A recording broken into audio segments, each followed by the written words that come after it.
The situation monitor on the forward bulkhead remained in blackout mode, waiting for the Owl's hull temperature to drop far enough to deploy the nose cameras. It didn't matter. John 117 had inserted onto dozens of glassed worlds during his 34-year combat career, and he knew what to expect. A blanket of silver-limbed clouds hanging over vast sweeps of heat-fused ground. Mats of lichen and algae starting to take hold in scattered pockets of dust and mud. Black-bottom ponds licking at mirror-smooth shores. Spider-veined river systems draining into half-empty seas. And not much else. The Covenant was gone now, save for a few holdout factions still clinging to their hatred of humanity, or a lost hope of transcendence. But during the war, the aliens had rained monsoons of hot plasma down on hundreds of worlds, burning soil and melting bedrock, boiling oceans and filling the air with superheated vapor.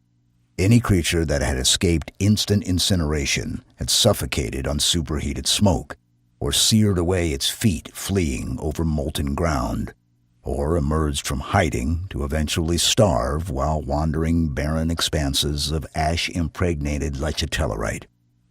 Nothing survived a Covenant plasma bombardment.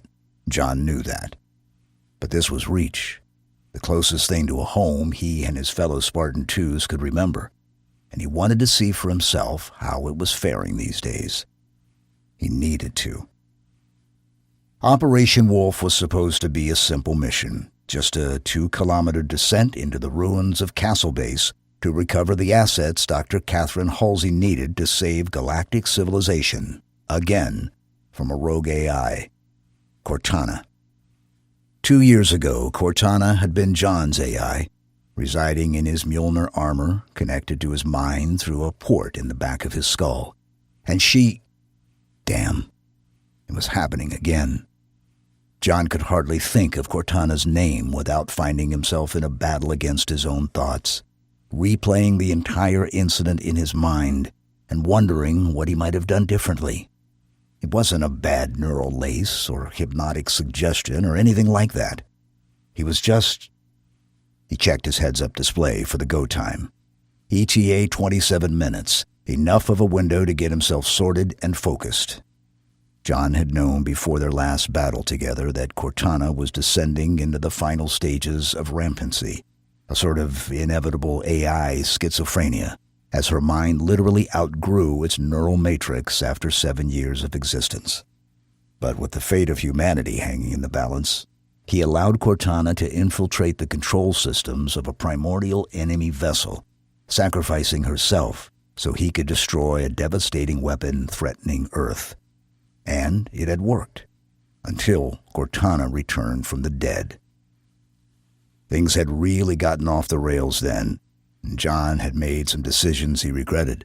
Worse, he had dragged the rest of Blue Team into the mess along with him, going AWOL to uncover the mystery of Cortana's rebirth and rescue her. From what? Herself? Transformed by residing for a year in an ancient quantum information repository known as the Domain, Cortana had returned more intellectually capable than ever, with a host of long-hidden massive guardians at her disposal. She had wasted no time issuing an ultimatum to every world in the Orion arm of the galaxy. Accept her rule and live in peace, or defy her and suffer the brutal consequences. John's second-in-command, Fred 104, called it peace through menace. That was an understatement.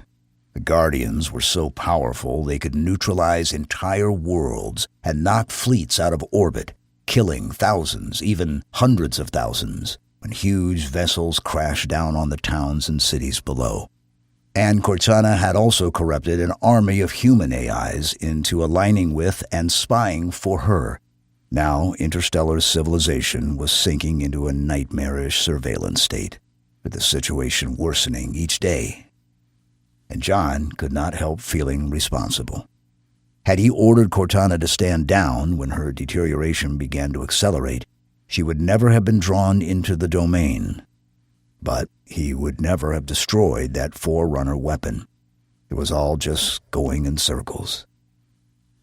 There had been no good choices in any event. John knew that. He had done the best he could under such terrible circumstances, right up until he disobeyed orders and went AWOL, and had to be doggedly hunted down by his superiors and fellow Spartans. Someday there was going to be a reckoning for that decision. Just not now. Now he had a job to do. John checked the ETA, 25 minutes, still plenty of time. But during the previous day's pre-drop threat sweep, the Special Deliveries mothership, an Eclipse-class prowler named Bucephalus, had picked up some surface chatter suggesting there was a low-intensity conflict underway in the Iran Basin. It hadn't been much, just a few transmissions as one group of humans warned another about an enemy patrol, followed a few minutes later by a trio of heat flares that could have been anything from plasma strikes to missile detonations. There had probably been more to the battle, of course, but the Bucephalus's instruments weren't sensitive enough to pick up small and medium arms fire from orbit, just the artillery. John and the other Spartan IIs had grown to maturity on Reach, so he had always paid special attention to any mention of it in the intelligence reports routed past him over the years. He knew that not much had happened on the planet since the Covenant plasma bombardment. A handful of salvagers, both human and alien, had started to visit Reach after the glass cooled, and 2 years ago a small colony of rehab pioneers had set up somewhere on the continent of Epos. The Iran Basin was located on Epos, so it seemed likely that the conflict involved the rehab pioneers somehow. But even that was not a certainty. The intelligence reports had grown extremely rare after Cortana issued her ultimatum, and the few John had seen did not refer to Reach. The fight could be between anybody. 2 salvage companies, the rehab pioneers and a salvage company, different rehab factions, or 100 other possibilities. All John knew for sure was that the conflict location was good news, because Blue Team had no intention of entering the Iran Basin. Sure, he would have liked to check on the pioneers and see how they were doing. Reach was the only home he could remember, and he would have liked some reassurance that it was in good hands. But that wasn't the mission.